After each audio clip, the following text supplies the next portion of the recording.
Hello student, welcome to bio study channel. आज हम लोग वेजिटेटिव रिप्रोडक्शन के आर्टिफिशियल वेजिटेटिव रिप्रोडक्शन की स्टडी करेंगे। इससे पहले वीडियो में हम लोग नेचुरल वेजिटेटिव रिप्रोडक्शन का अध्ययन कर चुके हैं। आर्टिफिशियल वेजिटेटिव रिप्रोडक्शन में पहला मेथड आपका कटिंग, सेकंड आपका ग्राफ्टिंग, थर्ड आपका लेयरिंग, फोर्थ आपका टिश्यू कल्चर, जिसे माइक्रो प्रोपोगेशन के नाम से भी जानते हैं। कटिंग मेथड में हम लोग जैसे रोज प्लांट, आपका पोटैटो, शुगर कैन, कैक्टस, इनमें कटिंग मेथड का यूज करके हम लोग वेजिटेटिव रिप्रोडक्शन देख सकते हैं। ग्राफ्टिंग में मैंगो, एप्पल, लेमन, ऑरेंज में देख सकते हैं हम लोग वेजिटेटिव रिप्रोडक्शन।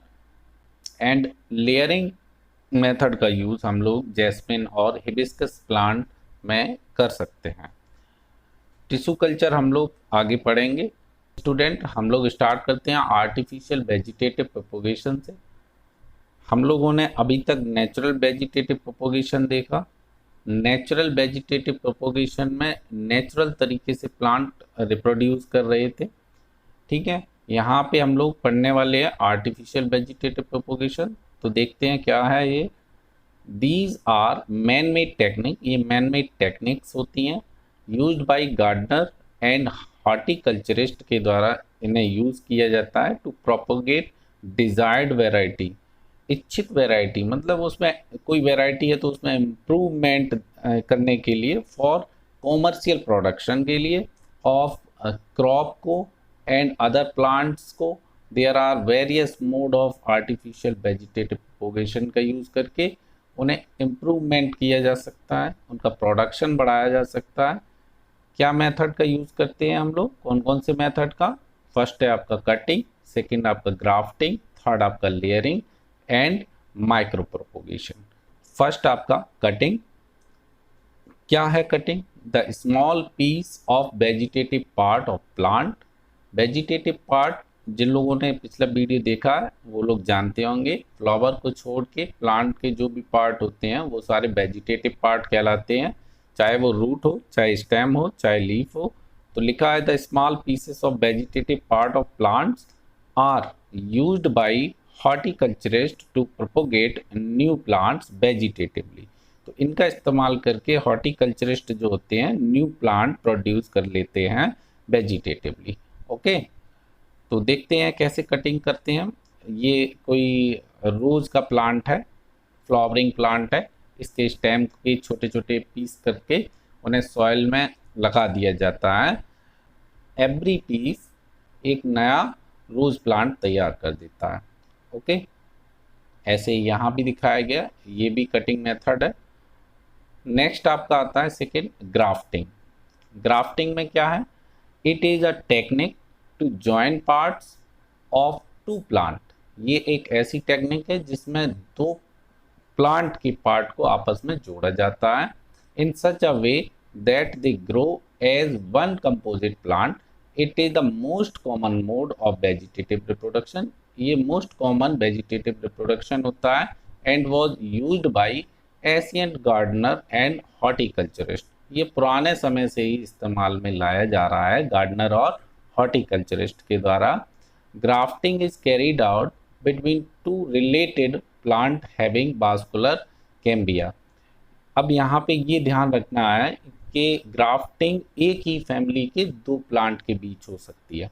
फॉर एग्जांपल, जैसे आपका लेमन हो गया, ऑरेंज हो गया, इनकी ग्राफ्टिंग हो सकती है। एक ही प्लांट में आपको लेमन मिलेंगे, दूसरा आफ्टर ग्राफ्टिंग लेमन भी मिलेंगे और ऑरेंज भी एक ही प्लांट में मिल जाएंगे। ओके, तो लिखा गया है grafting is carried out between two related plant having vascular cambia. In grafting, the rooted supporting plant generally belong to disease and pest resistant wild variety is called stalk. जो जमीन में लगा होता है प्लांट, जो रूटेड होता है उसे स्टॉक कहते हैं। Is joint with better fruit and flowering yielding twig. और उसके साथ जिसकी ग्राफ्टिंग करने वाले हैं हम लोग, दूसरी जो टिंग होती है वो better fruit and flower yielding plant की होती है, जिसे हम लोग एस्कियन कहते हैं।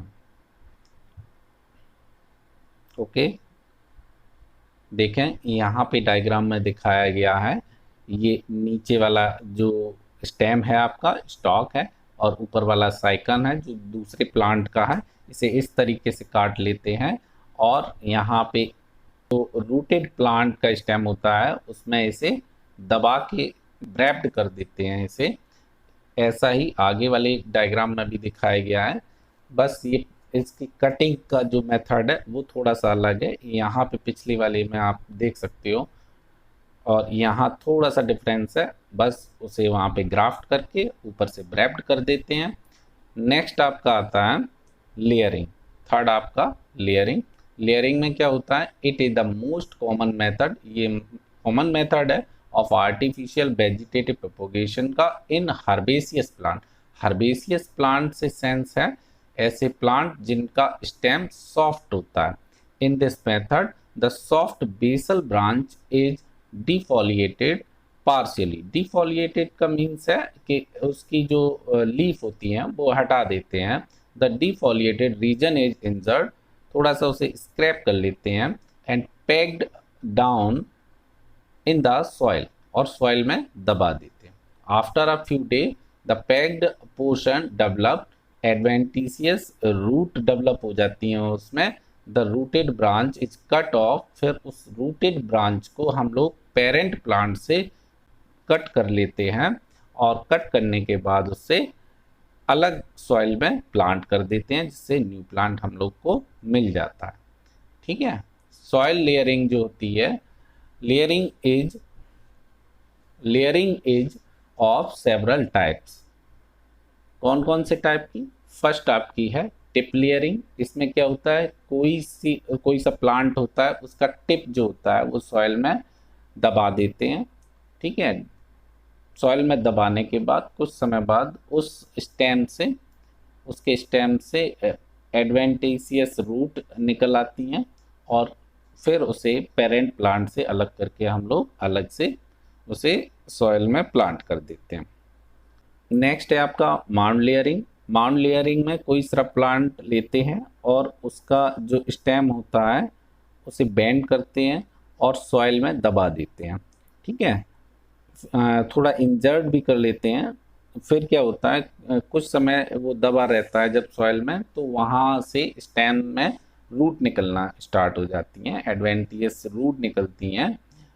उसके बाद उसे पेरेंट प्लांट से अलग कर लेते हैं और अलग से ट्रांसप्लांट करके न्यू बेबी प्लांट बन जाता है। नेक्स्ट है आपका सर्पेंटाइन लेयरिंग।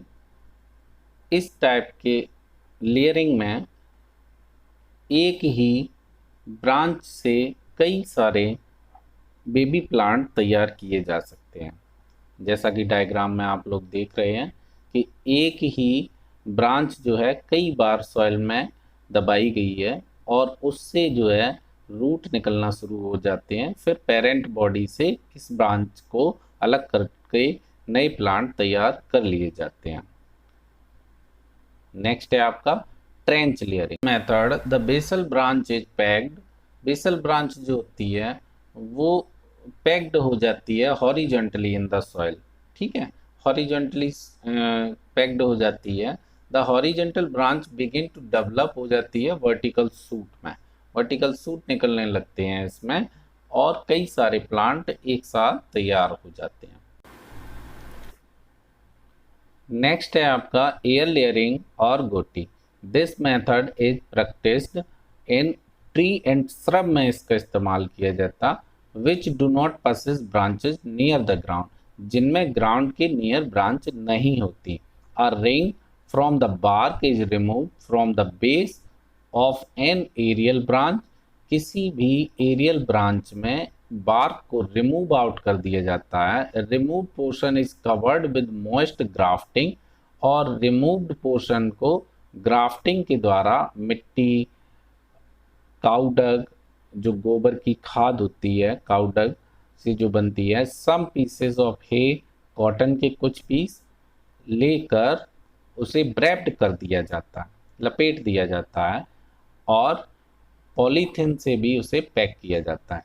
लिखा भी है with most grafting clay, part 2 part clay, 1 part cow dung, some pieces of hay, सूखी पत्तियां वगैरह, कॉटन और moss and water, and wrapped with a polythene paper to prevent water loss.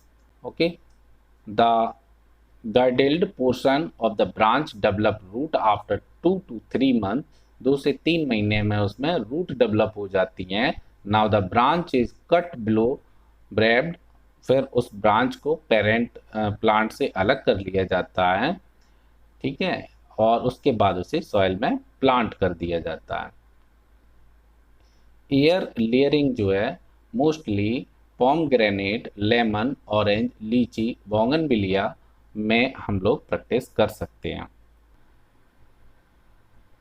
Student, अब हम लोग देखते हैं micro propagation. This method include rapid raising of new plant by culturing the cells, tissues and organ called tissue culture. Okay, इस method में हम लोग plant की सेल या टिश्यू और ऑर्गन का यूज करके न्यू प्लांट बनाते हैं, ठीक है। अच्छा, टिश्यू का इस्तेमाल करते हैं इसलिए इसे टिश्यू कल्चर भी बोला जाता है। इन इनिशियल स्टेट, स्टार्टिंग में सेल्स और tissue culture result in the formation of an undifferentiate mass of cell. Undifferentiate mass of cell का मतलब ये हुआ कि स्टार्टिंग में जो कल्चर कर रहे हैं जिस सेल या टिश्यू से, उसमें ग्रोथ होती है, नंबर ऑफ सेल इंक्रीज होते हैं, लेकिन वो डिफरेंशिएट नहीं होते, ना लीफ बनती है और ना ही उसमें रूट डेवलप होती हैं। तब उस स्टेज में हम लोग ग्रुप ऑफ सेल्स को हम लोग कैलस बोलते हैं। Okay, callus after differentiation produce a large number of plantlet, callus after differentiate produce a large number of plantlets. Okay, उसके बाद कैलस में जैसे ही डिफरेंशिएशन स्टार्ट होता है तो लार्ज नंबर में प्लांटलेट्स बनना शुरू हो जाते हैं। Differentiation of different part of a plantlet from a callus is controlled by the ability of auxin and cytokinin hormones. Differentiation जो होता है कैलस में वो कंट्रोल होता है किसके द्वारा? दो प्लांट हार्मोन्स के द्वारा। ये ऑक्सिन और साइटोसिन क्या है? Plant hormones. Okay, root formation जो होता है occur at higher auxin concentration. जिधर ऑक्सिन कंसंट्रेशन ज़्यादा होती है उधर रूट का फॉर्मेशन हो जाता है, while shoot formation occur at higher concentration of cytokinin. जिधर साइटोकाइनिन ज़्यादा होता है उधर शूट का फॉर्मेशन हो जाता है। इन द कल्चर मीडियम में the plantlet produce from a callus are then transfer to separate culture media. फिर उन्हें सेपरेट कल्चर मीडिया में रखा जाता है to obtain a large number of plant. तो वहाँ से हमें लार्ज नंबर ऑफ प्लांट मिल जाते हैं। हम देख सकते हैं यहाँ एक प्लांट से हमने कुछ टिश्यू लिए, टिश्यू को हमने न्यूट्रेंट मीडियम में रखा, न्यूट्रेंट मीडियम में रखने पे टिश्यू कन्वर्ट हो गए आपके कैलस में जहाँ पे डिफरेंशिएशन प्रेजेंट नहीं था। फिर कैलस में डिफरेंशिएशन स्टार्ट होता है और शूट और रूट डेवलपमेंट हो जाता है। इस तरीके से हमें एक बेबी प्लांट मिल जाता है।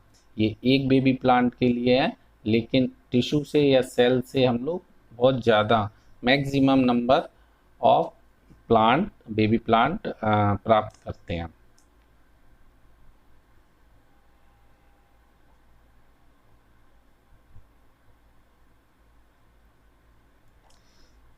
तो स्टूडेंट, आज हम लोगों ने पढ़ा आर्टिफिशियल वेजिटेटिव रिप्रोडक्शन में कटिंग, ग्राफ्टिंग, लेयरिंग और माइक्रो प्रोपोगेशन।